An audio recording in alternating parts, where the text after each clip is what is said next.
কুল্লু উম্মতি ইয়াদখুলুনাল জান্নাতা ইল্লা মান আবা, আমার সব উম্মত জান্নাতে প্রবেশ করবে আবা উম্মত ছাড়া। প্রশ্ন করা হলো, ইয়া রাসূলুল্লাহ, আবা উম্মত কারা?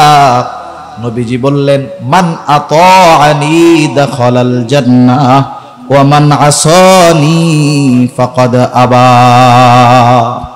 নবীজি বললেন, যে আমার আনুগত্য করবে সে জান্নাতে যাবে, আর যে আমার আনুগত্য করবে না সে আবা উম্মত, সে জাহান্নামে যাবে। অনুসরণ, আনুগত্য মানে হলো অনুসরণ করা, নবীজিকে অনুকরণ করা, অনুসরণ করা।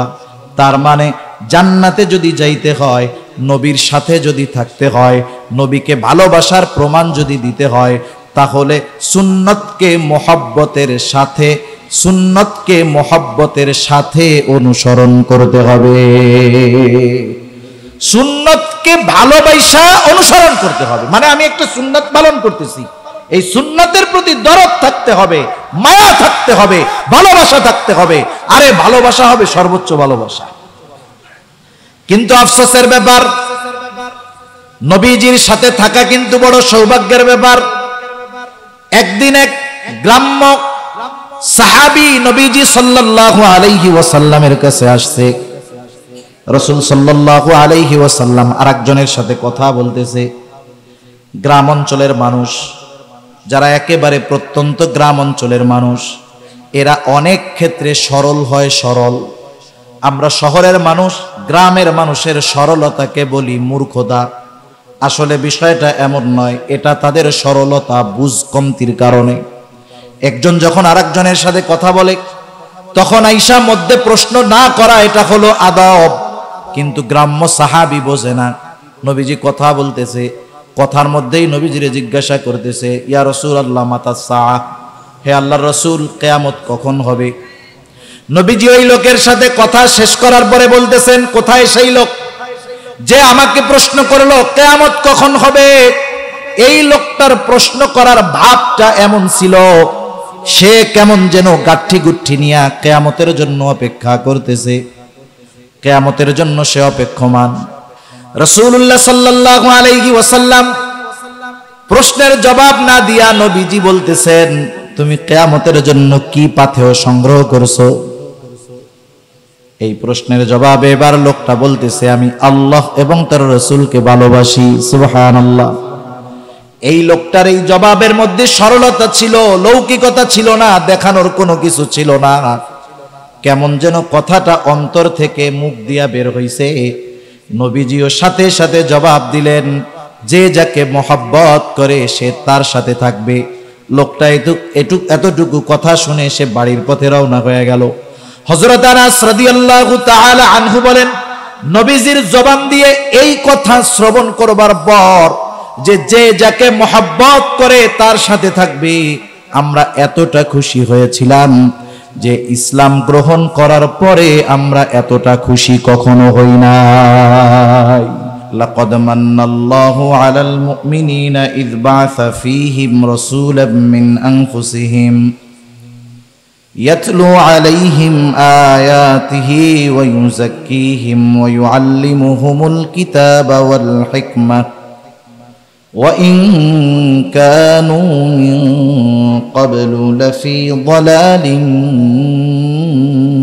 مُبِينٍ।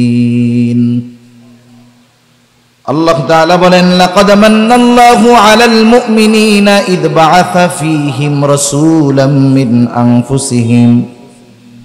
মুমিনদের জন্য আল্লাহ তাআলার এক বিশেষ অনুগ্রহ হলো এইটা যে আল্লাহ রাব্বুল আলামিন তাদের মধ্য থেকে তাদের জন্য একজন রাসূল প্রেরণ করেছেন। সে রাসূল কি করে? ইয়াতলু আলাইহিম আয়াতিহি ওয়া ইউযাক্কিহিম। সেই রাসূল তাদেরকে তাদের সামনে আয়াত সমূহ তিলাওয়াত করে, ওয়া ইউযাক্কিহিম তাদেরকে পরিশুদ্ধ করে, তাদের আত্মশুদ্ধি করে, ওয়া ইউআল্লিমুহুমুল কিতাবা ওয়াল হিকমাহ তাদেরকে কিতাব এবং হিকমতের শিক্ষা দেয়।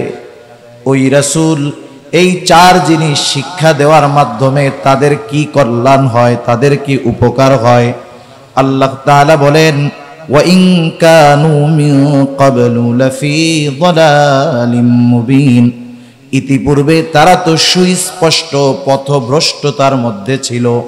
এই রাসূল তাদের মধ্য থেকে এসে তাদেরকে এই শিক্ষাগুলো দিয়ে সিরাতে মুস্তাকিমের পথযাত্রী তাদের বানায় দেয়। রাসূলুল্লাহ সাল্লাল্লাহু আলাইহি ওয়াসাল্লাম মুমিনদের জন্য বিশেষ অনুগ্রহ, তবে আমার আপনার নবী গোটা সৃষ্টি জগতের জন্য রহমত। এ ঘোষণা আল্লাহ তাআলা দিয়ে দিয়েছেন। আমরা যখন নামাজ পড়ি, জামাতে যখন পড়ি, ইমামের কেরাত, মুসল্লির জন্য কেরাত। আবার যখন একাকী নামাজ পড়ি, জামাতে হোক আর একাকী হোক, বলেন তো প্রত্যেক নামাজের প্রত্যেক রাকাতে সূরা ফাতিহার দরকার আছে না নাই? আছে। সেটা জামাতে হোক তখন ইমাম পড়বে, একাকী যখন কেউ পড়বে সে নিজেই পড়বে। সূরা ফাতিহার শুরুতেই আমরা বলি আলহামদুলিল্লাহি রাব্বিল আলামিন, সকল প্রশংসা আল্লাহর জন্য। কে? আল্লাহ। নিজের পরিচয় আরেকটু ব্যাখ্যা কইরা আল্লাহ তাআলাই বলেন আল্লাহ হলেন রব্বুল আলামিন, জগৎ সমূহের প্রতিপালক। আলম এক বচন, আলামিন বহু বচন। তার মানে এই পৃথিবী এটা একটা জগৎ, এটা আরো অগণিত জগৎ আছে। সব জগতের রব প্রতিপালক যিনি, তিনি কে? আল্লাহ জগৎ সমূহের প্রতিপালক। যত সৃষ্টি আছে সব সৃষ্টির রব প্রতিপালক আল্লাহ। আল্লাহ রব্বুল আলামিন, তিনি রব্বুল আলামিন। আর আমার আপনার নবীর ব্যাপারে আল্লাহ তাআলা ঘোষণা করতেছেন ওয়ামা আরসালনাকা ইল্লা রাহমাতাল লিল আলামিন। আমার আপনার নবীর ব্যাপারে আল্লাহ তাআলার ঘোষণা যে আমি আপনাকে জগৎ সমূহের জন্য রহমত হিসাবে প্রেরণ করেছি। সুবহানাল্লাহ। আল্লাহ হলেন জগৎ সমূহের রব, আমার আপনার নবী হলেন জগৎ সমূহের জন্য রহমত। আল্লাহ হলেন রব্বুল আলামিন, আমার আপনার নবী হলেন রহমাতুল লিল আলামিন। আস্তে সুবহানাল্লাহ বলেন, আরো আস্তে বলেন না সুবহানাল্লাহ। নাকি আপনারা বাস দেখতেছেন তাকায় তাকায়? নবী হলেন রহমাতুল লিল আলামিন। এর দ্বারা কি বুঝলেন? আমরা কি বুঝলাম? নবী রহমাতুল লিল আলামিন কি বুঝলাম? আল্লাহ তাআলা রব্বুল আলামিন, আমার আপনার নবী রহমাতুল লিল আলামিন। এর দ্বারা কি বোঝা গেল? মনে করেন আপনাদের এলাকার একজন মাননীয় এমপি মহোদয় আছে না নাই? বলেন তো প্রত্যেকটা এমপির ক্ষমতা পাওয়ার কতটুক গোটা দেশে না তার আসনের মধ্যে?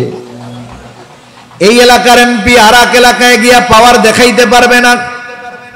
তার ক্ষমতার, তার সম্মানের একটা লিমিটেশন আছে। বাংলাদেশের প্রধানমন্ত্রী যিনি, তারও একটা লিমিটেশন আছে। তার পাওয়ার চলবে তার দেশের মধ্যে, আমেরিকার প্রেসিডেন্টের পাওয়ার চলবে তার দেশের মধ্যে। এক কথায় প্রত্যেকটা রাষ্ট্রপ্রধানের একটা এরিয়া আছে। আল্লাহ তাআলা অতীতে আমার আপনার নবীর আগে যত নবী প্রেরণ করেছেন প্রত্যেকটা নবীর একটা এরিয়া আছে। আল্লাহ রাব্বুল আলামিন অনেক সময় কোনো বিশেষ গোত্রের জন্য, বিশেষ এলাকার জন্য আল্লাহ তাআলা এক একজনকে নবী করে পাঠিয়েছেন আমার আপনার নবীজির আগে। আবার দেখেন কোন নবী নির্দিষ্ট বংশের জন্য, গোত্রের জন্য। ইহুদিদের দাবি মূসা আলাইহিস সালাম শুধু ইহুদিদের নবী, নাসারাদের দাবি ঈসা আলাইহিস সালাম শুধু তাদের নবী। কিন্তু আমার আপনার নবীজির নবুয়াত, আমার আপনার নবীজির নবুয়াতের বিস্তৃতি নির্দিষ্ট কোন এরিয়ায় আল্লাহ তাআলা দেন নাই, বরং আল্লাহ তাআলা কোরআনুল কারীমে ওই ঘোষণা দেওয়ার মাধ্যমে জানায় দিলেন আমার হাবিব আমার রবুবিয়তের বিস্তৃতি যত দূর, আমি আল্লাহ আপনার নবুয়তের বিস্তৃতি তত দূর দিয়ে দিলাম। এজন্য কবি অনেক সুন্দর কথা বলেন। কবি বলেন রবুবিয়ত খুদা কি হ্যায় জাহাঁ তাক নবুয়তি মুস্তাফা কি হ্যায় উহাতা।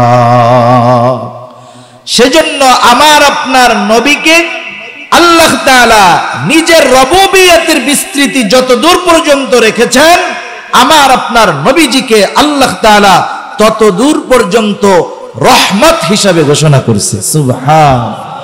এটা কি চিন্তা করার মতো বিষয়? এটা কি আমাদের মতো ক্ষুদ্র জ্ঞানে বোঝার মতো বিষয় যে ফেরেশতাদের জন্য রহমত, সব নবীর জন্য রহমত, সকল সৃষ্টির জন্য আমার আপনার নবী রহমত। সুবহান। অমুসলিমদের জন্য রহমত, নবীজির দুশমন যারা নবীজি তাদের জন্য রহমত। আবু জেহেল একদিন দোয়া করতেছে, আল্লাহ তাআলার কাছে ফরিয়াদ করতেছে, যখন আল্লাহ তাআলার আমার আপনার নবীর কাছে কোরআন নাজিল করলেন, আবু জেহেলদেরকে যখন নবী কোরআন তিলাওয়াত করে শোনায়, আবু জেহেল আল্লাহ তাআলার কাছে দোয়া করে, বলে আল্লাহ, এই কোরআন যদি সত্যি আপনি নাজিল কইরা থাকেন, তাইলে আপনি আমাদের উপরে পাথর বর্ষণ করেন। দোয়া করছে কি, কোরআন যদি সত্যি আপনি নাজিল করেন, তাইলে আমার উপরে, আমাদের উপরে আপনি পাথর বর্ষণ করেন। পাথর বর্ষণ যদি হয়, এটা রহমত হবে না আযাব হবে? আযাব হবে। আবু জেহেল দোয়া করতেছে, আল্লাহ তাআলার কাছে দোয়া করতেছে। আবু জেহেল, উতবা, সাইবা এরা আল্লাহ তাআলাকে অবিশ্বাস করতো না, বিশ্বাস করতো।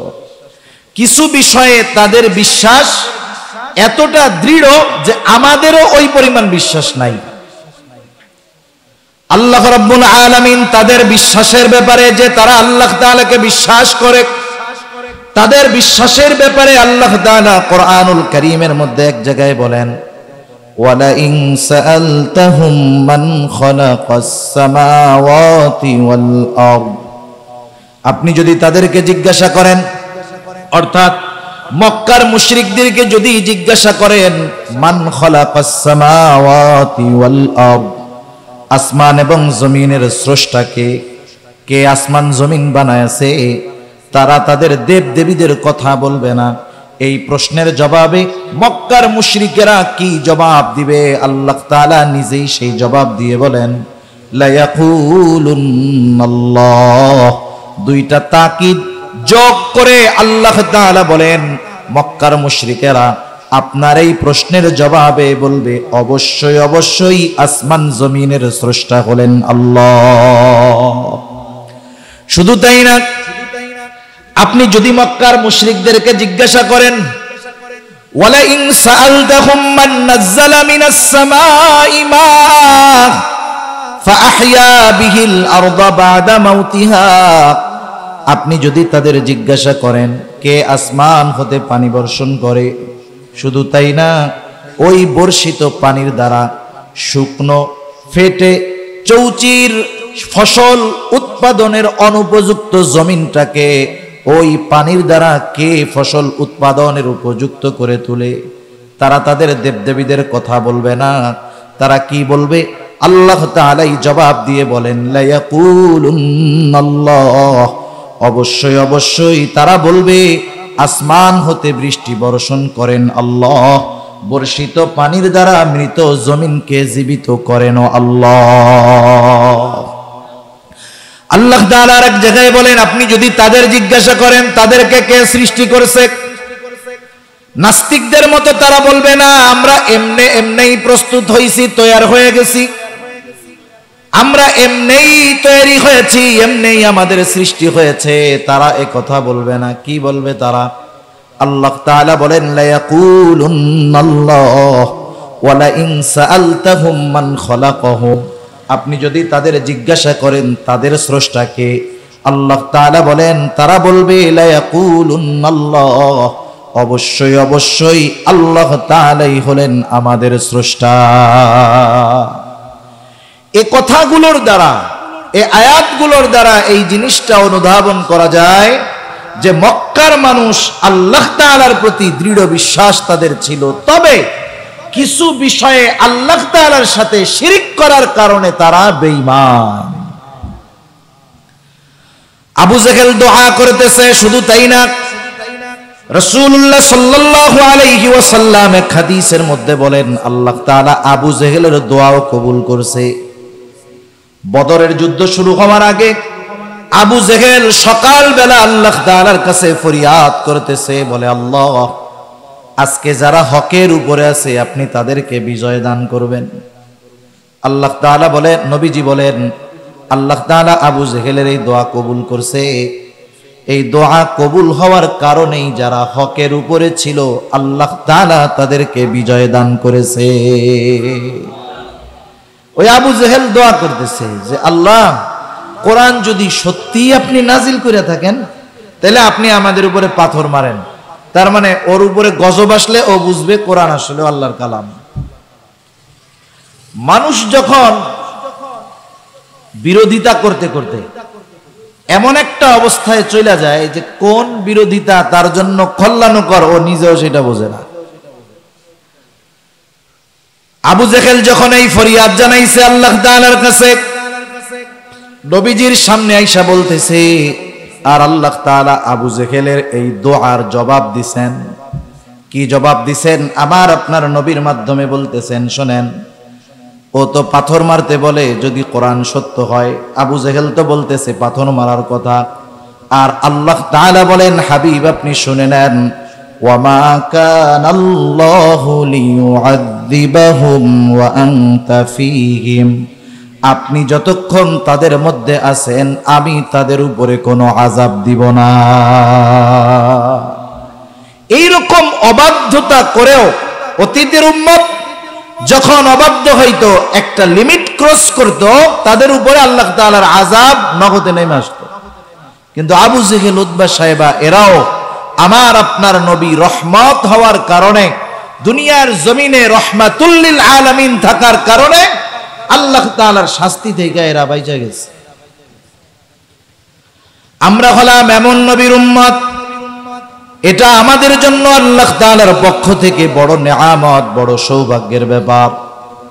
তিনি তো এমন এক নবী, উম্মতের প্রতি তার দরদ, তার মহব্বত, ভালোবাসা সর্বোচ্চ ছিল। প্রত্যেক নবী তার উম্মতদেরকে ভালোবাসে, কিন্তু অন্যান্য নবীর তুলনায় আমার আপনার নবীর ভালোবাসা আমাদের জন্য অনেক গুণ বেশি ছিল। আব্দুল্লাহ ইবনে আমর ইবনুল আস রাদিয়াল্লাহু তাআলা আনহু, ওনার থেকে বর্ণিত হাদিস। একদিন সবাই বসে আছে এক মজলিসের মধ্যে। আব্দুল্লাহ ইবনে আমর ইবনুল আস রাদিয়াল্লাহু তাআলা আনহু বলেন, আন্নান নবী সাল্লাল্লাহু আলাইহি ওয়াসাল্লাম তালাক মা নাযালা ফি ইব্রাহিম আলাইহিস সালাম। রাসূলুল্লাহ সাল্লাল্লাহু আলাইহি ওয়াসাল্লাম তিলাওয়াত করলেন, কোরআন থেকে তিলাওয়াত করলেন। কি তিলাওয়াত করলেন? যা আল্লাহ তাআলা ইব্রাহিম আলাইহিস সালামের ব্যাপারে নাজিল করেছেন। কি নাজিল করেছেন আল্লাহ তাআলা কোরআনে? ইব্রাহিম আলাইহিস সালামের ব্যাপারে পবিত্র কোরআনুল কারীমের সূরা ইব্রাহিম 13 নম্বর পারা। হযরত ইব্রাহিম আলাইহিস সালাম তার গুনাহগার উম্মতের জন্য আল্লাহ তাআলার কাছে দোয়া করতেছে। দোয়া বলতেছে, রব্বি ইন্নাহুন্না আযলালনা কাসীরাম মিনান নাস ফামান তাবিআনি ফাইন্নাহু মিন্নি ওয়া মান আসানি ফাইন্নাকা গফুরুর রহিম। ইব্রাহিম আলাইহিস সালাম বলতেছে, আমার রব, ইন্নাহুন্না আযলালনা কাসীরাম মিনান নাস, এই প্রতিমাগুলো, এই মূর্তিগুলা অধিকাংশ মানুষকে পথচ্যুত করে ফেলছে, পথভ্রষ্ট করে ফেলছে। ফামান তাবিআনি ফাইন্নাহু মিন্নি, যারা আমার আনুগত্য করলো তারা তো আমার দলভুক্ত। ওয়া মান আসানি, যারা আমার আনুগত্য করলো না তারা তো আমার দলভুক্ত নয়, তারা তো পাপী, তারা গুনাহগার। হযরত ইব্রাহিম আলাইহিস সালাম কেমন যেন আল্লাহ তাআলাকে বলতেছেন, আল্লাহ, এরা তো আমার আনুগত্য করে নাই, পাপী, গুনাহগার, তবে আপনি তো দয়ার সাগর, আপনি চাইলে তাদেরকে ক্ষমা করে দিতে পারেন। কেন? কারণ ফাইন্নাকা গফুরুর রহিম, কারণ আপনি হলেন অতিশয় ক্ষমাশীল আর দয়ালু। আপনি চাইলে আমার গুনাহগার উম্মত গুলারেও মাফ কইরা দিতে পারেন। وقال عيسى عليه السلام إن تعذبهم فإنهم عبادك ওয়া ইন তাগফির লাহুম ফাইন্নাকা আনতাল আজিজুল হাকীম। হযরত ঈসা আলাইহিস সালাম তার গুনাহগার উম্মতের জন্য দোয়া করছে। আল্লাহ তাআলা সেই দোয়াও কোরআনে জানায় দিয়েছেন। ঈসা আলাইহিস সালাম উম্মতের জন্য দোয়া করতেছেন, বলেন ইন তুআযিবহুম ফাইন্নাহুম ইবাদুক। আয় আল্লাহ, আপনি যদি তাদেরকে শাস্তি দেন তারা তো আপনারই বান্দা। ওয়া ইন তাগফির লাহুম, আর আপনি যদি তাদেরকে মাফ করে দেন, ফাইন্নাকা আনতাল আজিজুল হাকীম, আপনি তো মহাপরাক্রমশালী মহাপ্রজ্ঞাময়। তার মানে ঈসা আলাইহিস সালাম বলতেছে, আল্লাহ আপনি যদি তাদেরকে ক্ষমা করে দেন, যেহেতু আপনি আজিজ মহাপরাক্রমশালী, কেউ আপনারা জিজ্ঞাসা করবে না কেন এদেরকে মাফ করলেন, কেন ক্ষমা করে দিলেন, কেউ জিজ্ঞাসা করবে না, কারণ আপনি মহাপরাক্রমশালী, আপনি মহাপ্রজ্ঞাময়।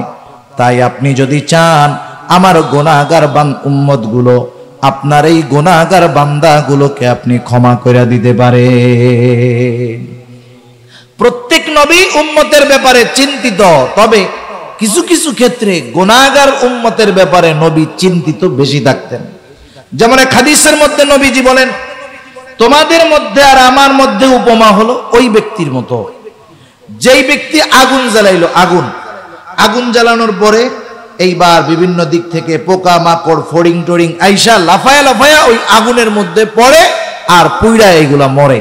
আমরা গ্রামে দেখছি, যখন ছোটবেলায় কারেন্ট ছিল না, বিশেষ করে এই লাইট হইলেও তো দেখেন না, লাইটের মধ্যেও পোকা আসে না, আসে। আর যখন চারদিকে অন্ধকার, এক আল্লাহর বান্দা আলো জ্বালাইছে, আগুন জ্বালাইছে, দেখা যাইতো চতুর্দিক থেকে পোকা মাকড় আইসা ভরে গেছে, লাফ দিয়া দিয়া ওই আগুনের মধ্যে পুইরা এগুলো সব মরে যাইছে। নবীজি বলেন, আমার আর তোমাদের মধ্যে উপমা হলো ওই ব্যক্তির নাই, যে আগুন জ্বালাইলো আর পোকামাকড় ফড়িং আইসা লাফায়া লাফায়া ওই আগুনের মধ্যে পড়া মইরা যায়। আমিও তোমাদের কোমর ধরে টেনে টেনে জাহান্নামের আগুন থেকে টেনে টেনে দূরে সরায় আনি, আর তোমরা আমার থেকে ছুটে ছুটে জাহান্নামের দিকে চলে যাও। এই নবী গুনাহগার উম্মতের ব্যাপারে কতটা চিন্তিত থাকলে এমন উপমা উদাহরণ দিতে পারেন। সাধারণ বিষয়টাও এরকম। মনে করেন এক লোকের 5টা ছেলে আছে। কয়টা ছেলে? 5টা ছেলের মধ্যে 4টা ছেলে খুব ভদ্র, দিনদার, মুত্তাকি, পরহেজগার, নামাজ কালাম পড়ে, গুনাহ করে না, ভালো মানুষ। কিন্তু 5 নম্বর ছেলেটা বড় দুষ্টু, নামাজ কালামের কাছে যায় না, রাস্তাঘাটে মানুষের সাথে মারামারি করে, মাথা মুথা ফাটায় ফেলায়। বলেন তো মা বাবা ওই 4 সন্তান যারা ভদ্র, মুত্তাকি, পরহেজগার, ওই 4টার জন্য বেশি দোয়া করে নাকি খারাপটার লেগে বেশি দোয়া করে? আল্লাহ তাআলার কাছে ওই খারাপটার ব্যাপারে বেশি দোয়া করে, ওইটার ব্যাপারে বেশি চিন্তিত থাকে। অনেক সময় আফসোস কইরা বলে, আহারে আমার বাকি 4টা সন্তান কত ভালো, এই সন্তানটাও যদি ভালো হইতো মইরাও শান্তি পাইতাম। এই জন্য নবীরা গুনাহগার উম্মতের ব্যাপারেও চিন্তিত থাকতেন বেশি। যখন রাসূলুল্লাহ সাল্লাল্লাহু আলাইহি ওয়াসাল্লাম এই 2 নবীর দোয়া যা আল্লাহ তাআলার কাছে তারা করছে উম্মতের ব্যাপারে, এই 2 নবীর দোয়ার আয়াত যখন নবীজি তিলাওয়াত করলেন, আমার আপনার নবীর অন্তরের মধ্যে তখন উম্মতের মোহাব্বতের ঢেউ উঠে গেল। এবার নবীজি সাল্লাল্লাহু আলাইহি ওয়াসাল্লাম 2 হাত উঁচু করলেন, ফারাফা ইয়াদাইহি।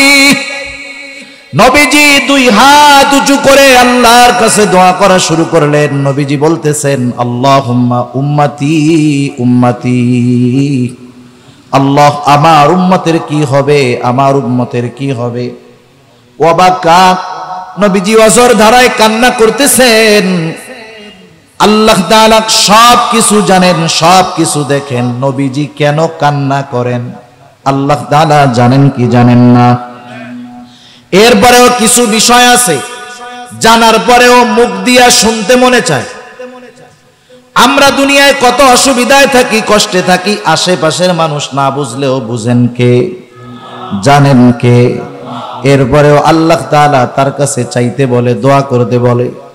মনে করেন যখন মাদ্রাসার মধ্যে বৃহস্পতিবার আসে, বৃহস্পতিবার বিকালবেলা ছাত্র গিয়া ওস্তাদের সামনে কান্না করতেছে। যারা মাদ্রাসায় পড়ে তারা বুঝবে। বলেন তো, ছাত্র বৃহস্পতিবার বিকাল বেলায় ওস্তাদের সামনে বৈশা বৈশা যদি কান্না করে, কি জন্য কান্না করে ওস্তাদের বুঝতে বাকি আছে নাকি? কান্না করে কেন বলেন তো? এই আপনারাও বুঝছেন, আর হুজুরে বুঝবো না এটা হইতে পারে? বুঝে, এরপরেও কি কয় কান্দোস কে? ও যদি কথা না বলে, বলে কেন কান্দোস ক, নাইলে কিন্তু কাজ হবে না। ওস্তাদ চায় যে ছাত্র মুখ দিয়া বলুক, হুজুর আমি বাড়িতে যাবো, আমারে ছুটি দেন। এটা একটা মোহাব্বতের নিদর্শন। সবকিছু দেখার পরে, জানার পরেও তার মুখ দিয়ে শুনতে চাওয়া, এটা একটা ভালোবাসার নিদর্শন। আল্লাহ তাআলা সবকিছু দেখেন, জানেন। এরপরেও জিবরাইল আলাইহিস সালামকে বলতেছে, ও জিবরাইল যাও, আমার নবী মুহাম্মদ সাল্লাল্লাহু আলাইহি ওয়াসাল্লাম কেন কান্না করে? জিবরাইল আলাইহিস সালাম আইসা হাজির, বলে ইয়া রাসূলুল্লাহ, আল্লাহ তাআলা সবকিছু জানেন, সবকিছু শোনেন, এরপরেও তিনি জানতে চান কেন আপনি কান্না করেন। নবীজি এবার উম্মতের ব্যাপারে জিবরাইল আলাইহিস সালামকে জানাইলেন, আমি আমার উম্মতের ব্যাপারে পেরেশান, উম্মতের জন্য কান্না করি। এইবার জিবরাইল আলাইহিস সালাম আল্লাহ তাআলার কাছে গিয়ে বললেন, আল্লাহ, রাসূলুল্লাহ সাল্লাল্লাহু আলাইহি ওয়াসাল্লামের কান্নার কারণ হলো তিনি তার উম্মতের চিন্তায় কান্না করতেছেন, কি হবে তার উম্মতের। আল্লাহ তাআলা বললেন, জিবরাইল তুমি যাও, আমার নবী মুহাম্মদকে তুমি জানায় দাও, আমি অচিরেই তাকে তার উম্মতের ব্যাপারে সন্তুষ্ট করব, তাকে অসন্তুষ্ট করব না। আমার আপনার নবী, আমার আপনার জন্য, আমাদের জন্য আল্লাহ তাআলার পক্ষ থেকে এই সুখবর দুনিয়ায় থাকতেই আনছেন। সুবহানাল্লাহ।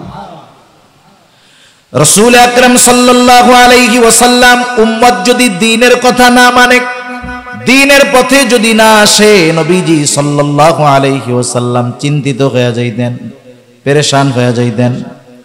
রাসূল আকরাম সাল্লাল্লাহু আলাইহি ওয়াসাল্লামকে যখন 3 বছর গোপনে দাওয়াত দেওয়ার পর আল্লাহ তাআলা বললেন, ওয়া আনদির আশীরাতাকাল আকরাবিন, এবার আর গোপনে দাওয়াত হবে না, প্রকাশ্যে দাওয়াত দাও। নবীজি সাল্লাল্লাহু আলাইহি ওয়াসাল্লাম সাফা পাহাড়ের উপরে দাঁড়ায় গেলেন। মক্কাবাসীকে উদ্দেশ্য করে বলতেছেন, সব মানুষ একত্রিত হয়েছে, সবাইকে উদ্দেশ্য করে নবীজি বলতেছেন, এ ব্যাপারে তোমরা কি বলো, তোমাদের মত কি? আমি যদি তোমাদেরকে বলি, পাহাড়ের অপর পাশে পাদদেশে একদল অশ্বারোহী সৈন্য তোমাদেরকে আক্রমণ করার জন্য অপেক্ষমান, তোমরা আমার এই কথাটাকে বিশ্বাস করবা নাকি? মক্কার সব মানুষ সমস্বরে জবাব দিল, অবশ্যই বিশ্বাস করব মুহাম্মদ, বিশ্বাস করব এই কারণে যে ইতিপূর্বে তুমি কখনো মিথ্যা বলো না, আমরা তোমাকে সর্ব অবস্থায় সত্যবাদী পেয়েছি, তোমার এই কথা অবশ্যই আমরা বিশ্বাস করব। নবীজি সাল্লাল্লাহু আলাইহি ওয়াসাল্লাম এইবার যখন তাদেরকে তাওহীদের কথা বললেন, নিজের রিসালাতের কথা বললেন, সাথে সাথে বড় একদল মানুষ নবীজির বিরোধিতা শুরু করে দিল। শুধু তাই না, বিরোধিতার মাত্রা এতটা দূর, নবীজি সাল্লাল্লাহু আলাইহি ওয়াসাল্লামের উপরে দিন যায়, অত্যাচার জুলুমের মাত্রা বাড়ায়া দেওয়া হলো। নবীজি সাল্লাল্লাহু আলাইহি ওয়াসাল্লাম চিন্তিত হয়ে গেলেন। কোন কোন মুফাসসির বলেন, ওই সময় নবীজির স্বাস্থ্যটা ভেঙে পড়েছে, অসুস্থ হয়ে যাওয়ার মতো অবস্থা। 2টা কারণ হতে পারে। 1 নাম্বার কারণ, তিনি নিজে নিজের দায়িত্ব সম্পর্কে চিন্তিত ছিলেন, যে আমাকে নবুয়তের মতো এত বড় গুরুত্বপূর্ণ এক দায়িত্ব দেওয়া হয়েছে, না জানি এই দায়িত্বটা আমি যথাযথভাবে পালন করতে পারি কিনা। এজন্য প্রাথমিক অবস্থায় যখন রাসূল আকরাম সাল্লাল্লাহু আলাইহি ওয়াসাল্লামের কাছে ওহী নাজিল করা হতো, নবীজি চিন্তিত হয়ে যাইতেন যেন ভুইলা না যান, এই জন্য বারবার তিনি তার জবানটাকে আওড়াইতেন। কিন্তু আল্লাহ তাআলা জানায় দিলেন, হাবিব আপনি চিন্তা করেন না, লা তুহাররিক লিসানাকা লিতাজালা বি, ইন্না আলাইনা জামআহু ওয়া কুরআনা। আপনি বারবার এই জিহ্বা নাড়ায়েন না, চিন্তা করেন না, এটাকে সংরক্ষণ করার, এটাকে হেফাজত করার, এর শব্দ, অর্থ, মর্মার্থ, ব্যাখ্যা সবকিছু হেফাজত করার দায়িত্ব আমি নিয়ে নিলাম। এজন্য মুফাসসিরিনে কেরাম বলেন, 1 নাম্বার কারণ হতে পারে নিজের দায়িত্বের কারণে চিন্তিত ছিলেন।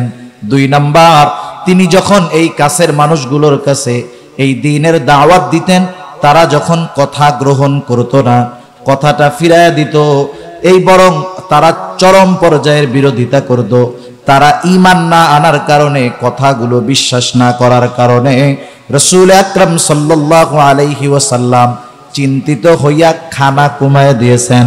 যখন খাওয়া ঘুম কম হয়ে গেছে, আমার আপনার নবী দুর্বল অসুস্থ হয়ে গেছেন, আর আল্লাহ তাআলা ওহী নাজিল করে জানায়া দিলেন, লাআল্লাকা বাখিউন নাফসাকা আল্লা ইয়াকুনু মুমিনিন। উম্মত দ্বীনের পথে না আসার কারণে নবী কত চিন্তিত, এই আয়াতের দ্বারা এই কথাটা অনুধাবন করা যায় যে স্বয়ং আল্লাহ তাআলা বলতেছেন, আপনি তারা ঈমান না আনার কারণে নিজেকে মৃত্যু মুখে ঠেলে দিচ্ছেন, তারা ঈমান না আনার কারণে।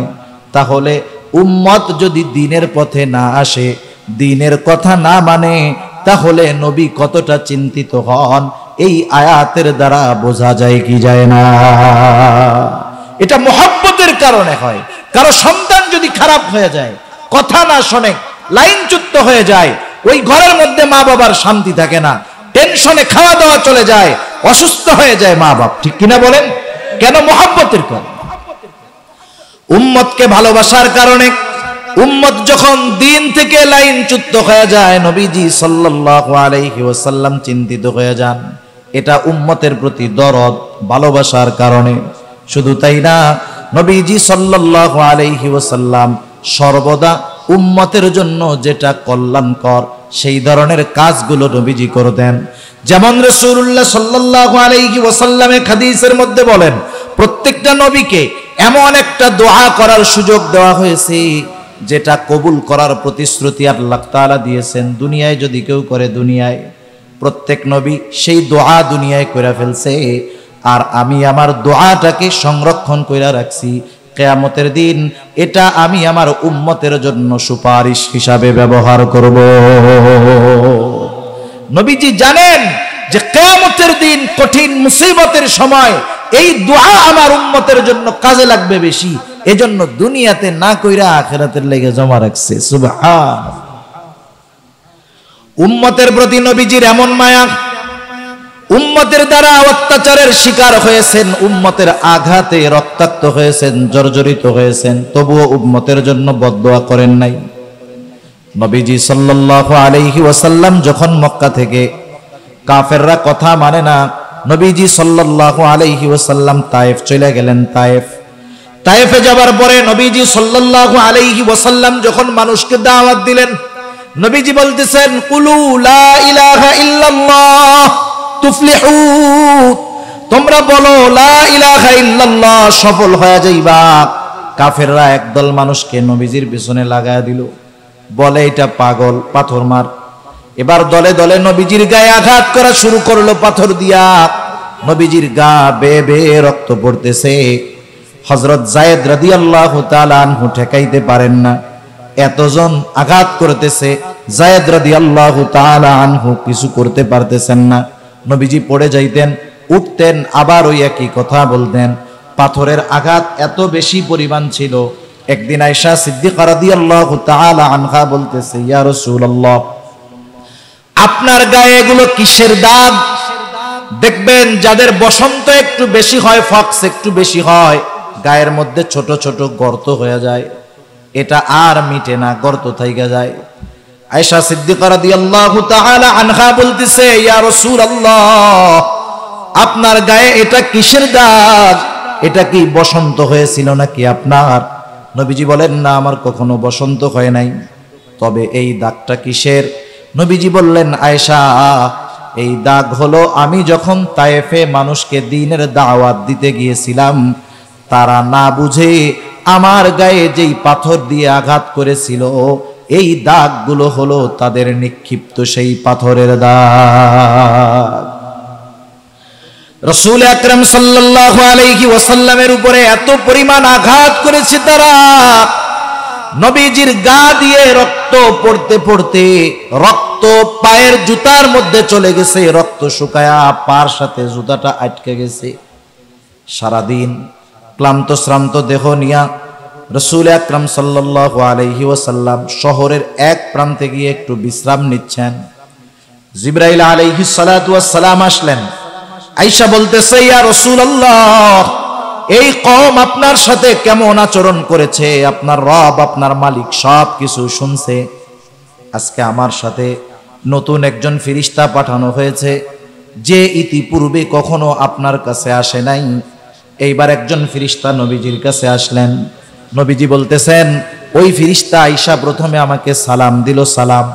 সালাম দিয়ে বলতেছি, ইয়া রাসূলুল্লাহ, এই কওম আপনার সাথে কেমন আচরণ করেছে, আপনার মালিক সব কিছু শুনেছেন। আপনি যদি চান, আপনি যদি আমাকে নির্দেশ দেন, এই দুটো পাহাড়কে আমি এমন ভাবে মিলায়া দিব, দুই পাহাড় দিয়ে চাপ দিয়ে তায়েববাসীকে আমি পিষে দিব, পিষে অস্তিত্বহীন হয়ে যাবে।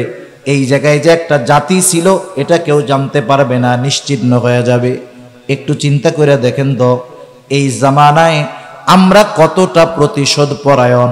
কেউ যদি আমাদেরকে কখনো একটু গরম কথা বলে, 15 বছর পরে সুযোগ পাইলেও এটার প্রতিশোধ আমরা নিয়ে নেই। কথার কথা মনে করেন, আমাদের কারো কাছে একজন জিন আসলো, জিন আইসা কইতেছে, ভাই আপনার একটা মহা সুযোগ। কি সুযোগ? কথার কথা যে আপনার কার কার উপরে প্রতিশোধ নিতে মন যায়, আপনি তখন নামটা আমারে লেখা দেন। আমার মনে হয় আমাদের প্রত্যেকের তালিকা 15-20 হাত লম্বা হবে। যে আমার একটু গরম দিয়া কথা কইছে এর নামটাও দিয়ে দিব, যারে আমার ভালো লাগে না তার নামও দিয়ে দিব। আমরা মানুষ এতটা প্রতিশোধ পরায়ণ, এতটা প্রতিশোধের নেশা আমাদের মধ্যে। অথচ রহমাতুল লিল আলামিন আমার আপনার নবীকে ওরা কেমন ভাবে পাথর মারছে, রক্ত গা দিয়ে পড়তে পড়তে জুতার মধ্যে ঢুকে রক্ত শুকায়া জুতা পায়ের সাথে আটকে গেছে। যখন ফেরেশতা এই কথা বলছে, আপনি যদি নির্দেশ দেন দুটো পাহাড় দিয়ে তাদেরকে পিষে দেওয়া হবে, নবীজি একটু আরাম করতেছিলেন। আরাম, মানুষ যখন কোনো গুরুত্বপূর্ণ বিষয় সামনে আসে, কথা সামনে আসে, তখন কিন্তু আরামের হালতে থাকে না। এবার উঠা অথবা বসবে। নবীজি এবার উঠা বসছেন।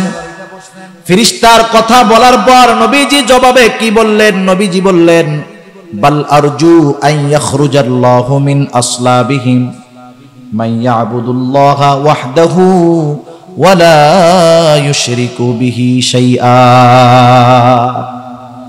নবীজি বলেন, আমি তো আল্লাহ তাআলার কাছে এই ব্যাপারে আশা করি যে আল্লাহ তাআলা এদের মধ্য থেকে এমন এক প্রজন্ম বের করবে যারা এক আল্লাহর ইবাদত করবে, তার সাথে কারো শরীক করবে না। উম্মতের দ্বারা পাথরের আঘাতে জর্জরিত হওয়ার পরেও উম্মতের প্রতি কেমন দরদ, নবীজি তাদের ব্যাপারে বদদুয়া করেন নাই, বরং আশা করছেন এরা হয়তো কথা মানতেছে না, কিন্তু এদের থেকে আল্লাহ তাআলা এমন এক প্রজন্ম বের করবে যারা ওই আল্লাহর ইবাদত করবে, আল্লাহ তাআলার সাথে শিরিক করবে না। উম্মতের ব্যাপারে কতটা দরদ থাকলে, কতটা মুহাব্বত থাকলে, ভালোবাসা থাকলে ওই উম্মতের পাথরের আঘাতে রক্তাক্ত অবস্থায় তাদের জন্য বদদুয়া না কইরা তাদের প্রতি সুধারণা করা যায়। এটা সাধারণ আখলাকের দ্বারা সম্ভব নয়। এজন্যই আমার আপনার নবীজির আখলাকের ব্যাপারে আল্লাহ তাআলা বলেন, ওয়া ইন্নাকা লাআলা খুলুকিন আযীম, আপনাকে আমি মহান চরিত্রে অধিষ্ঠিত করেছি। সুবহান। এভাবে বলতে গেলে আলোচনা লম্বা হয়ে যাবে। নবীজি সাল্লাল্লাহু আলাইহি ওয়াসাল্লাম উম্মতের প্রতি কত দয়া মায়া মোহাব্বত, এ ব্যাপারে সব কথা বাদ দেন। আল্লাহ তাআলা স্বয়ং নবীজি যে উম্মতকে ভালোবাসেন সে ব্যাপারে আল্লাহ তাআলা সাক্ষী দিয়েছেন। সুবহানাল্লাহ। আল্লাহ তাআলা কি বলেন? আল্লাহ তাআলা বলেন, লাকাদ জাআকুম রাসূলুম মিন আনফুসিকুম আজিজুন আলাইহি মা আনিতুম হারিসুন আলাইকুম বিল মুমিনিন হারিসুন আলাইকুম বিল মুমিনিনা রাউফুর রহিম। আল্লাহ তাআলা বলেন লাকাদ জাআকুম রাসূলুম মিন আনফুসিকুম, তোমাদের জন্য তোমাদের মধ্য থেকে এমন একজন রাসূলের আগমন হয়েছে যিনি আজিজুন আলাইহি মা আনিতুম, আল্লাহ তাআলা বলতেছে যিনি তোমাদের ব্যথায় ব্যথিত হন। সুবহানাল্লাহ। তোমরা যেটাতে কষ্ট পাও তিনিও সেটাতে কষ্ট পান। এজন্য সাহাবায়ে কেরাম রাসূলুল্লাহ সাল্লাল্লাহু আলাইহি ওয়াসাল্লামের কাছে আসতেন। আয়েশা যখন তারা নিজেদের কষ্টের কথা নবীজির কাছে বলতেন, নবীজি তাদের কষ্টের কথা শুনে নিজেও কষ্ট পাইতেন। শুধু তাই না, তাদের কথাগুলো মনোযোগ সহকারে শ্রবণ করবার পর নবীজি সুন্দরভাবে তাদেরকে সৎ পরামর্শ দিতেন, সুন্দরভাবে নবীজি তাদের সান্ত্বনা দিতেন। এক সাহাবী আসছে, আয়েশা বলতেছে ইয়া রাসূলুল্লাহ, আমি হিজরতের সময়, হিজরতের পর মক্কায় আমার সম্পদ বাড়ি টাড়ি যা ছিল, আবু সুফিয়ান রাদিয়াল্লাহু তাআলা আনহু তখনও মুসলমান হয় নাই, যে আবু সুফিয়ান সব অন্যায়ভাবে দখল দিয়া বিক্রি করে ফেলছে। নবীজি কথাটা শুনে খুব ব্যথিত হয়েছেন। এবার তাকে সান্ত্বনা দিচ্ছেন যে শোনো, আল্লাহ রাব্বুল আলামিন যদি তোমাকে এগুলোর বিনিময়ে আখিরাতে সুন্দর একটা বাসস্থান দেয়, তুমি খুশি হবা নাকি? এবার ওই সাহাবা বলে ইয়া রাসূলুল্লাহ, অবশ্যই আমি খুশি হব। নবীজি বললেন শোনো, এগুলোর বিনিময়ে আল্লাহ তাআলা তোমাকে পরকালে উত্তম বাসস্থান দান করবে। নবীজি যখন রোগী দেখতে যাইতেন, অসুস্থ মানুষ যখন দেখতে যাইতেন, তার কষ্টে নবীজি ব্যথিত হইতেন। শুধু তাই না, যাওয়ার পরে তাকে এমন ভাবে সান্ত্বনা দিতেন যে সে মনে করতো আমি অচিরেই সুস্থ হয়ে যাব। মনে করেন একজন রোগী দেখতে গেছে, ইদানিং তো ডেঙ্গু জ্বরে অনেক মানুষ মারা যাচ্ছে, আপনারা খবর পান না পত্রিকায়? আচ্ছা, একজনের মনে করেন ডেঙ্গু জ্বর হইছে, আপনি দেখতে গেছেন, আপনার আত্মীয় স্বজনের মধ্যে মনে করেন একজন ডেঙ্গু জ্বরে মারা গেছে।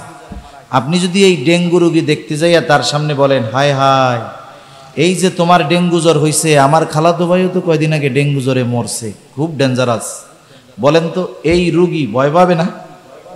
এখন চিন্তা করবে আল্লাহ কোন সময় আজরাইল আমার কাছে চলে আসে তার ঠিক নাই। কিন্তু আপনি যদি রোগীর সামনে গিয়ে তারে সান্ত্বনা দেন সুন্দরভাবে, কষ্ট লাগতেছে, আপনি চিন্তা করেন না, ইনশাআল্লাহ আল্লাহ তাআলা সুস্থ করে দিবে। কত মানুষের ডেঙ্গু জ্বর হইল, আল্লাহ তাআলা সুস্থ করে দিয়েছে, আপনি চিন্তা করেন না। বলেন তো এই রোগী এই সান্ত্বনার বাণী শোনার পরে তার ভালো লাগবে না মন্দ লাগবে? তার অবশ্যই ভালো লাগবে।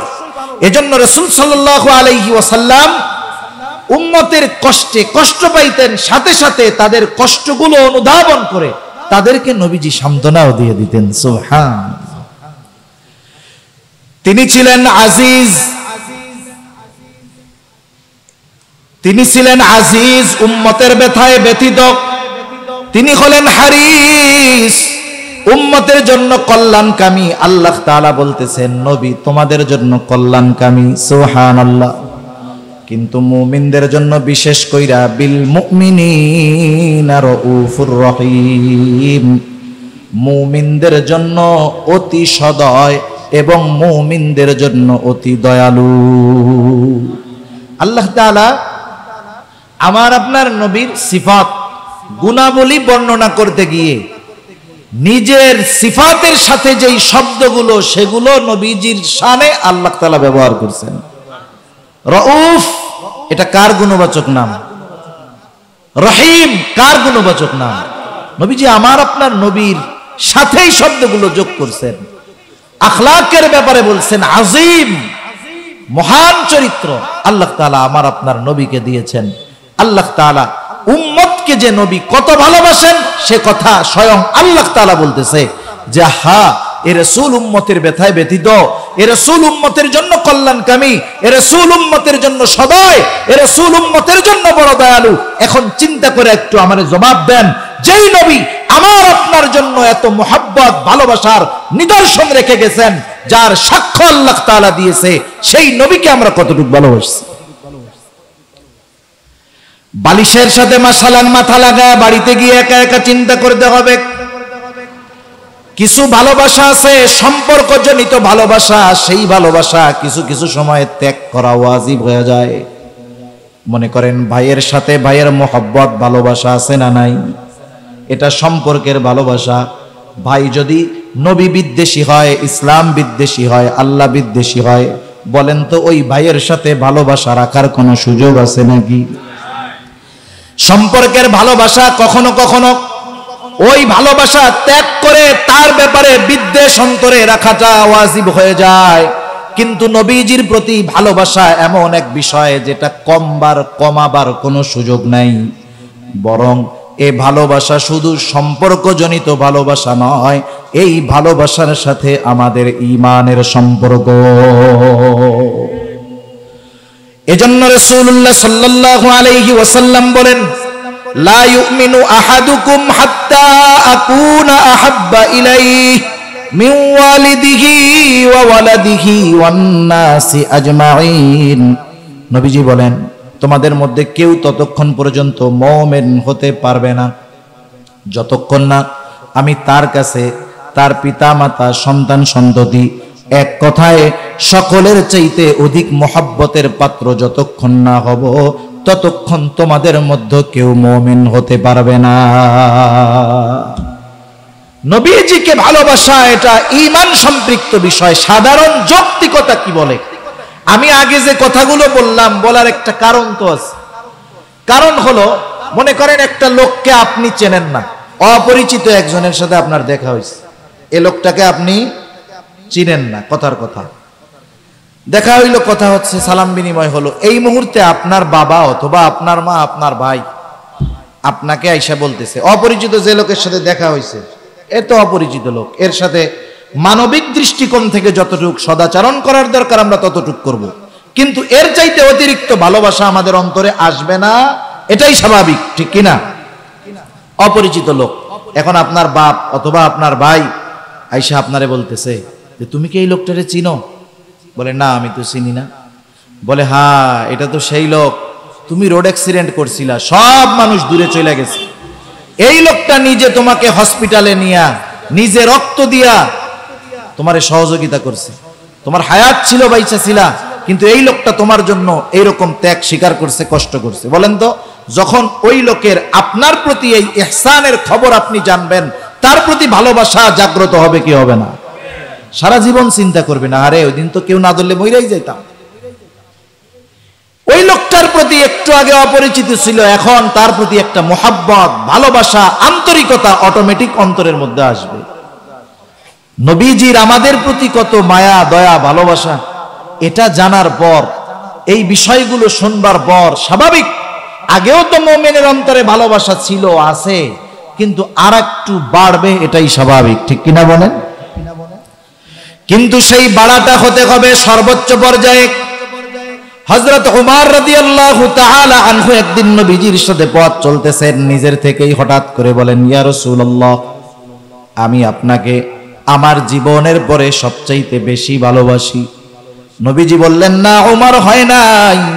হযরত উমর একটু পরে আবার বললেন, ইয়া রাসূলুল্লাহ, আমি আপনাকে এই মুহূর্ত থেকে আমার নিজের জীবনের চাইতেও বেশি ভালোবাসি। রাসূলুল্লাহ সাল্লাল্লাহু আলাইহি ওয়াসাল্লাম বললেন, হ্যাঁ, এবার হইছে। এবার আমরা একটু বাড়িতে গিয়ে চিন্তা করব, যেহেতু নিজের জীবনের চাইতে বেশি নবীকে ভালোবাসতে হবে, এটা ঈমানের দাবি। কিসের দাবি? জোরে বলেন না, ঈমানের দাবি। এখন নিজে নিজে গিয়ে একটু চিন্তা করব, আমি কি আমার জীবনের চাইতে নবীকে বেশি ভালোবাসি? আমি কি আমার সন্তানের চাইতে নবীকে বেশি ভালোবাসি? আমি কি আমার মা বাবার চাইতে নবীকে বেশি ভালোবাসি? আমি কি আমার বন্ধু বান্ধব, আত্মীয় স্বজন, এদের চাইতে নবীকে বেশি ভালোবাসি? এই প্রশ্ন নিজেকে নিজে করার পরে বাস্তবিক অর্থে যদি উত্তর হয় হ্যাঁ, আমি আমার নবীকে বেশি ভালোবাসি, তাহলে তো কামিয়াব। আর যদি বাস্তবতা এমন হয়, এই প্রশ্নের জবাব যদি এমন হয় যে না, আমি আমার জীবনের চাইতে নবীকে বেশি ভালোবাসতে পারি নাই, আমি আমার সন্তানের চাইতে নবীকে বেশি ভালোবাসতে পারি নাই, তাহলে হায়াত থাকতে পরিবর্তনের সময় আছে। সর্বোচ্চ ভালোবাসার আসনে আল্লাহ তাআলার পরে নবীজির স্থান দেওয়া লাগবে, ঠিক কিনা বলেন? কারণ কি জানেন? দ্বীনের সব বিষয় মান্য করা সহজ তখনই হবে যখন একটা মানুষ আল্লাহ এবং তার রাসূলকে নিজের জীবনের চাইতে বেশি ভালোবাসবে। এর আগে শরীয়তের মধ্যে পরিপূর্ণ আসার সম্ভাবনা নাই, সম্ভব নয়। কারণ আল্লাহর হুকুম মানতে গেলে আল্লাহকে সবচাইতে বেশি ভালোবাসতে হবে, নবীর আদর্শ মানতে হলে নবীজিকে সবচাইতে বেশি ভালোবাসতে হবে। আমি যদি আমার জীবনের চাইতে আল্লাহ এবং রাসূলকে সবচাইতে বেশি ভালো না বাসতে পারি, তাহলে আমার দ্বারা শরীয়তের ভিতরে পূর্ণাঙ্গভাবে প্রবেশ করা অসম্ভব। আমি যদি উপমা দেই, উদাহরণ দেই, অনেক উদাহরণ দেওয়া যাবে। রাসূল আকরাম সাল্লাল্লাহু আলাইহি ওয়াসাল্লামকে মুহাব্বত করা ঈমানের দাবি, নিজের জীবনের চাইতে বেশি ভালোবাসতে হবে। এখন কথা হলো ভালোটা বাসবো কেমনে? যারা নবীর সামনে ছিল সাহাবায়ে কেরাম, এরা নবীজিকে ভালোবাসার উপমা উদাহরণ আমাদের সামনে রাখা গেছে, আমরা সেগুলো পড়ি। আবু বকরের মুহাব্বতের কথা পড়ি, উমর রাদিয়াল্লাহু তাআলা আনহুর মুহাব্বতের কথা পড়ি, উহুদের ময়দানে নবীজির সামনে ঢাল হয়ে যাওয়া কাফেরদের তীর বর্ষার আঘাত বুক পেতে নেওয়া তালহার নবীর মুহাব্বতের নিদর্শন আমরা পড়ি। কিন্তু নবী তো আমাদের সামনে নাই, তাইলে নবীকে যে আমরা ভালোবাসি এই প্রমাণ আমরা কেমনে দিব? নবীকে ভালোবাসার প্রমাণ কেমনে দিতে হবে, কেমনে ভালোবাসতে হবে? চিন্তার কোনো কারণ নাই, দুনিয়ার কোনো মানুষের থেকে ফর্মুলা নেওয়া লাগবে না। নবীকে ভালোবাসার পদ্ধতি নবী নিজে জানায়া দিয়েছে। যে আমাকে যদি ভালোবাসো এর প্রমাণ কি? নবীজি বলেন, মান আহাব্বা সুন্নতি ফাকাদ আহাব্বানি ওয়া মান আহাব্বানি কানা মাই ফিল জান্নাহ। নবীজি বলেন, যে আমার সুন্নাতকে ভালোবাসলো সে আমি নবীকে ভালোবাসলো, আর আমি নবীকে যে ভালোবাসলো সে আমি নবীর সাথে জান্নাতে থাকবে। নবীর সাথে আমরা কারা থাকতে চাই? একটু হাত উঁচা করি তো। নারায়ে তাকবীর, নারায়ে তাকবীর, মাশাআল্লাহ। হাত নামায়। নবীর সাথে থাকতে হইলে তো আগে জান্নাতে যাইতে হইবে। জান্নাতে না গেলে কি নবীর সাথে থাকা যাইব? এখন নবী বলছে কারা জান্নাতে যাবে আর কারা যাবে না। নবীজি আর এক হাদিসের মধ্যে বলেন, কুল্লু উম্মতি ইয়াদখুলুনাল জান্নাতা ইল্লা মান আবা। আমার সব উম্মত জান্নাতে প্রবেশ করবে, আবা উম্মত ছাড়া। প্রশ্ন করা হলো, ইয়া রাসূলুল্লাহ, আবা উম্মত কারা? নবীজি বললেন, মান আতাআনি দাখালাল জান্নাহ ওয়া মান আসানি ফাকাদ আবা। নবীজি বললেন, যে আমার আনুগত্য করবে সে জান্নাতে যাবে, আর যে আমার আনুগত্য করবে না সে আবা উম্মত, সে জাহান্নামে যাবে। অনুসরণ, আনুগত্য মানে হলো অনুসরণ করা, নবীজিকে অনুকরণ করা, অনুসরণ করা। তার মানে জান্নাতে যদি যাইতে হয়, নবীর সাথে যদি থাকতে হয়, নবীকে ভালোবাসার প্রমাণ যদি দিতে হয়, তাহলে সুন্নতকে মোহাব্বতের সাথে অনুসরণ করতে হবে। সুন্নতকে ভালোবাসা অনুসরণ করতে হবে, মানে আমি একটা সুন্নত পালন করতেছি, এই সুন্নতের প্রতি দরদ থাকতে হবে, মায়া থাকতে হবে, ভালোবাসা থাকতে হবে। আরে ভালোবাসা হবে সর্বোচ্চ ভালোবাসা। কিন্তু আফসোসের ব্যাপার, নবীজির সাথে থাকা কিন্তু বড় সৌভাগ্যের ব্যাপার। একদিন এক গ্রাম্য সাহাবী নবীজি সাল্লাল্লাহু আলাইহি ওয়াসাল্লামের কাছে আসছে। রাসূল সাল্লাল্লাহু আলাইহি ওয়াসাল্লাম আরেকজনের সাথে কথা বলতেছে। গ্রাম অঞ্চলের মানুষ, যারা একেবারে প্রত্যন্ত গ্রাম অঞ্চলের মানুষ, এরা অনেক ক্ষেত্রে সরল হয়, সরল। আমরা শহরের মানুষ, গ্রামের মানুষের সরলতাকে বলি মূর্খতা। আসলে বিষয়টা এমন নয়, এটা তাদের সরলতা, বুঝ কমতির কারণে। একজন যখন আরেকজনের সাথে কথা বলে তখন আইসা মধ্যে প্রশ্ন না করা, এটা হলো আদব। কিন্তু গ্রাম্য সাহাবী বোঝে না। নবীজি কথা বলতেছে, কথার মধ্যেই নবীজিরে জিজ্ঞাসা করতেছে, ইয়া রাসূলুল্লাহ মাতা সাআ, হে আল্লাহর রাসূল কিয়ামত কখন হবে? নবীজি ওই লোকের সাথে কথা শেষ করার পরে বলতেছেন, কোথায় সেই লোক যে আমাকে প্রশ্ন করলো কিয়ামত কখন হবে? এই লোকটার প্রশ্ন করার ভাবটা এমন ছিল, সে কেমন যেন গাঠি গুঠি নিয়ে কিয়ামতের জন্য অপেক্ষা করতেছে, কিয়ামতের জন্য সে অপেক্ষমান। যেমন কেউ যখন ঢাকায় যায়, ঢাকায় গেছেন না আপনারা? গেছেন তো? ঢাকা যখন যায় বাস কাউন্টার থেকে টিকিট কাটছে, কাউন্টার থেকে বলছে 11টায় গাড়ি। কয়টায় গাড়ি? 11টা। এখন বাইজে গেছে 11:30। আপনি যাওয়ার জন্য তো রেডি নাকি? টিকিট তো কাটছেন। এখন কাউন্টার মাস্টারে গিয়া কি বলবেন? আরে ভাই গাড়ি কখন আসবে?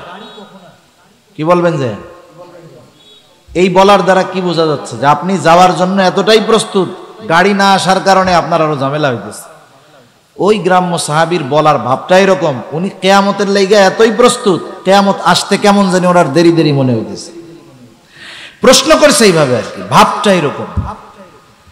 কিছু কিছু সময় কিছু কিছু প্রশ্ন করার পরে ওই প্রশ্নের জবাব দেওয়ার আগে তার প্রশ্নের ভাবে আরেকটা প্রশ্ন তাকে করার জন্য এমনি জেহেনে চলে আসে। যেমন একদিন আল্লাহর বান্দা মারা গেছেন করোনার সময়, আমাদের ঢাকার বড় একজন আলেম আব্দুল্লাহ বিক্রমপুরী রহমতুল্লাহ আলাইহি, খুব বড় একজন আলেম। এক লোক বাহির থেকে খুব আকারে হুজুরের সাথে দেখা করবে, যে হুজুরের সাথে দেখা করতেই হবে, খুব জটিল প্রশ্ন। এখন ওই লোক এত গুরুত্ব দেখা নবী ওই হুজুরি বলতেছে ওরে ভেতরে আসতে দাও। অনেক ওলামায়ে কেরাম ও হুজুরের কাছে আসছে। আইসা হুজুর একটা প্রশ্ন ছিল। কি প্রশ্ন? বলছে হুজুর রাসূল সাল্লাল্লাহু আলাইহি ওয়াসাল্লামের শ্বশুর শাশুড়িগুলোর নাম একটু গন্ধ। এখন কোন এই প্রশ্নের জবাব কি বলবে? হুজুর এবার প্রশ্ন করছে, তোর প্রশ্নের জবাব দিব, তুই আগে আমার একটু দোয়ায় কুনুতটা শোনা। প্রশ্নের জবাব, প্রশ্নের ভাবে অনেক সময় জবাব না দিয়া নতুন প্রশ্ন আসে। যে হুজুর বলছে এই তোর প্রশ্নের জবাবের আগে তুই বল দোয়ায় কুনুতটা আমারে শোন। এইবার ও একেবারে এক দৌড়ে দরজা দিয়ে বের হয়ে চলে গেছে। তা কিছু প্রশ্ন করার পরে ওই প্রশ্নের জবাব দেওয়ার আগে ওই প্রশ্নকারীর ভাব এবং ভঙ্গিমার কারণে নতুন প্রশ্ন উদ্রেক হয়। রাসূলুল্লাহ সাল্লাল্লাহু আলাইহি ওয়াসাল্লাম প্রশ্নের জবাব না দিয়া নবীজি বলতেছেন, তুমি কিয়ামতের জন্য কি পাথেয় সংগ্রহ করছো? এই প্রশ্নের জবাবে এবার লোকটা বলতেছে, আমি আল্লাহ এবং তার রাসূলকে ভালোবাসি। সুবহানাল্লাহ। এই লোকটার এই জবাবের মধ্যে সরলতা ছিল, লৌকিকতা ছিল না, দেখানোর কোনো কিছু ছিল না। কেমন যেন কথাটা অন্তর থেকে মুখ দিয়া বের হইছে। নবীজিও সাথে সাথে জবাব দিলেন, যে যাকে মহব্বত করে সে তার সাথে থাকবে। লোকটা এতটুকু কথা শুনে সে বাড়ির পথে রওনা হয়ে গেল। হযরত আনাস রাদিয়াল্লাহু তাআলা আনহু বলেন, নবীজির জবান দিয়ে এই কথা শ্রবণ করবার পর যে যাকে মহব্বত করে তার সাথে থাকবে, আমরা এতটা খুশি হয়েছিলাম যে ইসলাম গ্রহণ করার পরে আমরা এতটা খুশি কখনো হই নাই। হযরত আনাস রাদিয়াল্লাহু তাআলা আনহু বলেন, আমি আল্লাহকে ভালোবাসি, তার রাসূলকে ভালোবাসি, আমি আবু বকর ওমর রাদিয়াল্লাহু তাআলা আনহুমাকে ভালোবাসি। যদিও তাদের মতো আমল করতে পারি নাই, তবে আমি আশা রাখি তাদের সাথে জান্নাতে আমি একত্রে থাকব। এমন সৌভাগ্যবান হওয়ার জন্য সবার ইচ্ছা আছে না? আছে। দেখেন মানুষ মানুষের সাথে থাকার জন্য কত কিছু করে দুনিয়ায়। শাইখুল ইসলাম শাহ আহমদ শফি রহমাতুল্লাহি আলাইহি, উনি একবার টেকনাফ যাবেন। টেকনাফ হেফাজতে ইসলামের ওই সময়গুলোতে টেকনাফ সফরে যাবেন। ওলামায়ে কেরামের আয়োজন, বিশাল আয়োজন হয়েছে। এখন এই আয়োজন দেখে এক লোক বলতেছে, হুজুর এত বড় আয়োজন কেন? বলে আল্লামা আহমদ শফি রহমাতুল্লাহি আলাইহি আসবে এজন্য। তা লোকটা বলতেছে, আপনাদের এই আয়োজনে খরচ হবে কত? 14-15 লক্ষ টাকা সব মিলায় খরচ হবে। অনেক ওলামায়ে কেরাম মানুষের আগমন ঘটবে, মেহমানদারি সব মিলায় 13-14 লক্ষ টাকা খরচ হবে। এখন লোকটা বলতেছে যে শোনেন, যত খরচ হবে আরো বেশি হয়, সব খরচ আমি দিয়া দিব, কিন্তু একটা শর্ত আছে। কি শর্ত?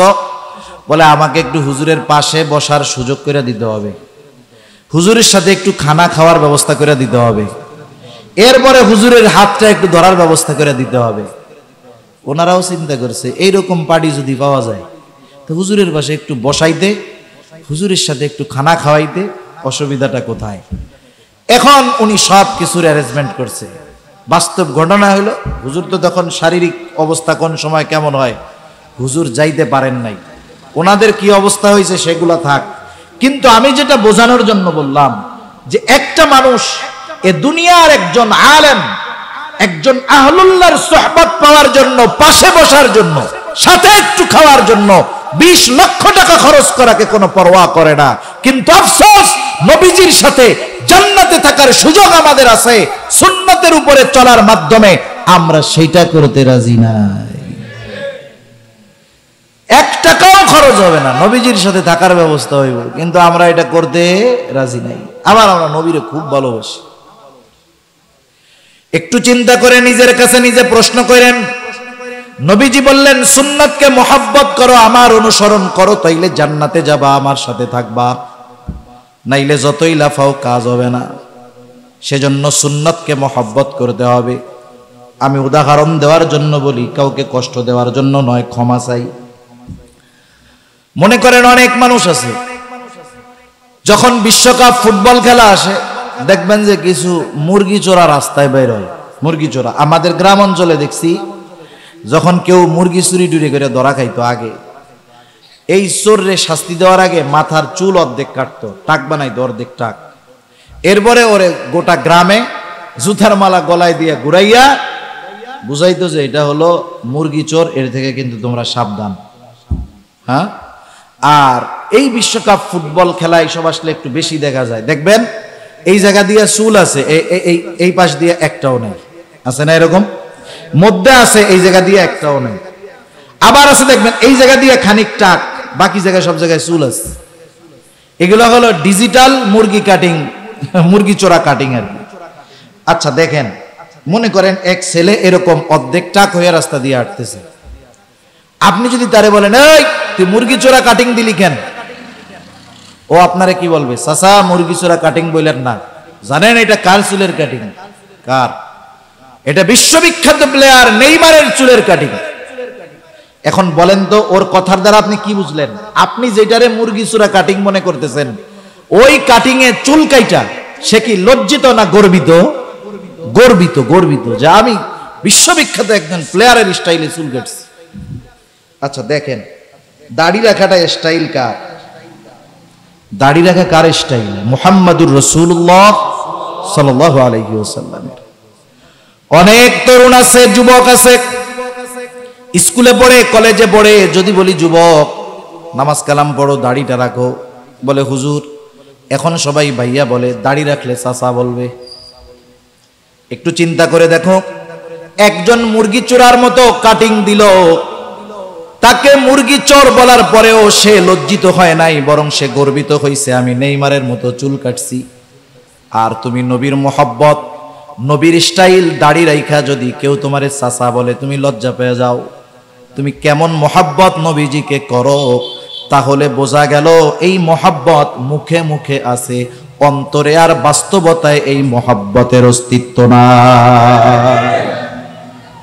অনেক যুবক দাড়ি রাখে না, কেন দাড়ি রাখোস না? কয় দাড়ি রাখলে সুন্দর মাইয়ারা পছন্দ করে না। কি বলে? দাড়ি রাখলে সুন্দর মেয়েরা পছন্দ করে না।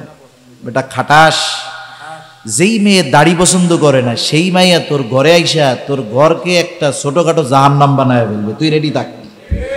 ওই জাহান্নামের আগুনে তুই পড়বি, তোর 14 পুষ্টি নিয়ে পোড়ায় ছেড়ে দিব। এখন বলেন, যেই মেয়ে নবীর সুন্নাত দাড়ি ভালোবাসে না, দাড়িওয়ালারে ভালোবাসে না, আপনি এর দ্বারা ভালো কি আশা করেন? আমার একটু গন্ধ আশা করার সুযোগ আছে? কোনো সুযোগ নাই। আবার একটু চিন্তা করেন, হায়াত মউতের মালিক আল্লাহ, কোন সময় কার মরণ আসে বলা যায় না। ইদানিং কালের যেই সমীকরণ, বৃদ্ধদের চাইতে যুবকরা মরে বেশি। কারণ যারা মুরব্বী আছে, যাদের হায়াত 50, 60, 70 বছর, এনারা যখন জন্ম নিছে, ছোটবেলা থেকে ফরমালিন মুক্ত খাবার খাইছে, ওই সময় ভিতটা মজবুত হওয়ার কারণে বুড়া কালেও এনারা স্ট্রং। কিন্তু 20-25 বছর যেটার বয়স, ও জন্ম থেকেই খাইতেছে ভেজাল, জন্ম থেকেই ফরমালিন বিষাক্ত খাবার এগুলো খাইতেছে, এর ভিত দুর্বল। এমনি অসুস্থ হয়, আরো তো কতজন ছাইপাস নেশা মাদকাসক্ত গুলো আছে, এগুলো নেশার সাথে জড়ায় এদের জীবন শেষ। আবার কিছু মরে অতি বাড়াবাড়ির কারণে, কেউ মোটর সাইকেল চালায় মরে। এই সব কিছু মিলায়া দেখা যায় যে 40 বছরের আগে মৃত্যু যাদের মারা যায়, বাংলাদেশে দৈনিক 2800 থেকে 3000 মানুষ মারা যায়। 2800 থেকে 3000, বর্তমানে আরো সমীকরণটা বেশি হইতে পারে। এর মধ্যে 50% 40 বছর বয়সের আগে, তার মানে প্রায় যুবক মরে বেশি। তাহলে মানুষ যখন মারা যায়, তাকে গোসল করানোর পরে, কাফন পরানোর পরে, তার জানাজা দেওয়ার পরে যখন তাকে কবরে রাখা হয়, বলেন তো কবরে রাখার সময় আপনাদের এলাকায় কোন দোয়াটা পড়ে? যারা জানেন একটু জোরে বলেন, কি দোয়া পড়ে? বিসমিল্লাহি ওয়া আলা মিল্লাতি রাসূলিল্লাহ। এই দোয়াটা পড়েই তো কবরে রাখে নাকি? এই দোয়ার অর্থ কি? এই দোয়ার সারমর্ম কি? এই দোয়ার তাৎপর্য কি? এই দোয়া আমাকে কি বলে? বিসমিল্লাহ, আল্লাহর নামে। এমন এক ব্যক্তিকে এখন আমরা কবরস্থ করতেছি, কবরের মধ্যে রাখতেছি, যার বিগত জীবন অতিবাহিত হয়েছে রাসূলের মিল্লাত, আই রাসূলের সুন্নাতের উপরে। সে যখন মরছে রাসূলের সুন্নাতের উপরে ছিল, এখন তাকে আমরা কবরে রাখতেছি রাসূলের সুন্নাতের উপরে। এটা হলো এই কথাটার মূল ব্যাখ্যা, যে আল্লাহর নামে এমন এক ব্যক্তিকে আমরা কবরস্থ করতেছি যার গোটা জিন্দেগি রাসূলের সুন্নাতের উপরে অতিবাহিত হয়েছে। দেখা যাবে যেই লোকটাকে এই দোয়া পড়ে কবরে রাখা হলো, তার মুখের মধ্যে দাড়ি নাই, একেবারে ক্রিম শেপ। এখন বলেন তো, এই দোয়া পড়ে তাকে কবরে রাখলাম, এই দোয়াটা তার ব্যাপারে সত্য কথা নাকি মিথ্যা কথা? একেবারে জলজন্ত মিথ্যা কথা বইলা সুন্নাতবিহীন লোকটারে সুন্নাতওয়ালা বইলা কবরে রেখে দিতেছি। এটা কি বাংলাদেশ পাইছেন? 5 নম্বর জিনিস 1 নম্বর কইয়া বেচে দিলে পাবলিক কিনা নিব, কবরে রেখে দিলেই ফেরেশতা কইব হ কইছে তো যে এটা তো সুন্নাতওয়ালা, তাইলে এটারে আর কিছু কোয়ার দরকার নাই, এই হবে। যতই দোয়া দুরূদ পড়ে রাখেন, ওর মধ্যে তো আসল জিনিস নাই, কাজ হবে না। এজন্য সুন্নাতকে আঁকড়ায় ধরতে হবে, রাসূলের আদর্শকে আঁকড়ায় ধরতে হবে। আমি কেন দাড়ির কথা কইলাম, এর একটা কারণ তো আছে। মানুষ সব সুন্নাত পালন করতে লজ্জিত হয় না, দাড়ির সুন্নাত পালন করতে লজ্জিত হয় বেশি, দাড়ির সুন্নাত পালন করতে লজ্জা পায় বেশি। নবীজির জন্য যদি কেউ একটু চাচা দাদা বলে, এতে তো সমস্যা নাই। দুনিয়ার মানুষের মহব্বতে কত কথা শুনতে আমরা রাজি, অথচ নবীজির মহব্বতে রক্ত দেওয়া লাগতেছে না, একটু দাড়ি রাখতেও আমরা রাজি হই না। এটা আমাদের জন্য বড় দুর্ভাগ্যের বিষয়, ঠিক কিনা বলেন? এজন্য আলোচনা আর লম্বা করার সুযোগ নাই। একটু চিন্তা করে নিজের কাছে নিজে প্রশ্ন করবেন যে আমি তো নবীকে মহব্বত করি, নবী আমাকে মহব্বত করে, এ সাক্ষী আল্লাহ দিয়েছেন। হাদিসের মাধ্যমে জানলাম নবী আমাদের কত মহব্বত করতেন। আমরা তো নবী যখন দুনিয়ায় আমরা আসি নাই, আমাদের ব্যাপারে নবীর মহব্বত কেমন ছিল? নবীজি একদিন হাঁটতেছেন রাস্তায়, সাহাবায়ে কেরাম নবীজির সাথে, হঠাৎ নবীজি বলতেছেন যে আমার ভাইদেরকে দেখতে মন চায়। সাহাবায়ে কেরাম বলে, ইয়া রাসূলুল্লাহ, আমরা কি আপনার ভাই নই? নবীজি বললেন, তোমরা আমার সাহাবী, আমার ভাই হলো তারা যারা আমার পরে না দেখে আমাকে বিশ্বাস করবে, আমার উপরে ঈমান আনবে, তারা আমার ভাই, আমার তাদেরকে দেখতে মন চায়। যেই নবী উম্মতকে এত মহব্বত করলেন দুনিয়ায়, এ নবীর মহব্বত শুধু দুনিয়ায় নয় তা নয়, আখেরাতেও নবীজি উম্মতের চিন্তায় বিভোর থাকবেন। এই জন্য সব নবী যেই দিন চিন্তিত, আমার আপনার নবী উম্মতের চিন্তায় একবার হাউজে কাউসারের কাছে যাবেন, যে না জানি আমার কোন উম্মত হাউজে কাউসার থেকে পানি মাহরুম হয়ে যায় কিনা। আর একবার পুলসরাতের কাছে চলে যাবেন, না জানি আমার কোন উম্মত পুলসরাত পার হতে ব্যর্থ হয়ে যায় কিনা। আর একবার মিজানের কাছে চলে যাবেন, না জানি আমার কোন উম্মত আমল ওজন দেওয়ার সময় ধরা পড়ে যায় কিনা। আর একবার জাহান্নামের কাছে চলে যাবেন, কোন উম্মতের ব্যাপারে সুপারিশ করার প্রয়োজন হয় কিনা। আর একবার উম্মতের জন্য আল্লাহ তাআলার কাছে গিয়ে সুপারিশ করবেন। এইভাবে নবীজি সাল্লাল্লাহু আলাইহি ওয়াসাল্লাম উম্মতের মহব্বতে, উম্মতের চিন্তায় কিয়ামতের ময়দানেও পেরেশান থাকবে। সেই উম্মত যিনি তার উম্মতকে এত মুহাব্বত করলেন, আমরা সেই উম্মত হয়ে নবীজির মুহাব্বতে কি করলাম? এই প্রশ্ন নিজেরা নিজে বাড়িতে গিয়ে প্রত্যেকদিন করব যে আমি নবীকে যে মুহাব্বত করি, এই মুহাব্বতের নিদর্শন হিসাবে আমার কর্মগুলো কি? তাহলে আশা করা যায় আমরা আমাদের বাস্তব অবস্থা উপলব্ধি করতে পারবো। আল্লাহ সুবহানাহু ওয়া তাআলা আমাদের সবাইকে খাঁটি আশিকে রাসূল, কি আশিকে রাসূল করুন, খাঁটি আশিকে রাসূল হওয়ার তৌফিক আল্লাহ দান করুন। সকলে বলি আমিন।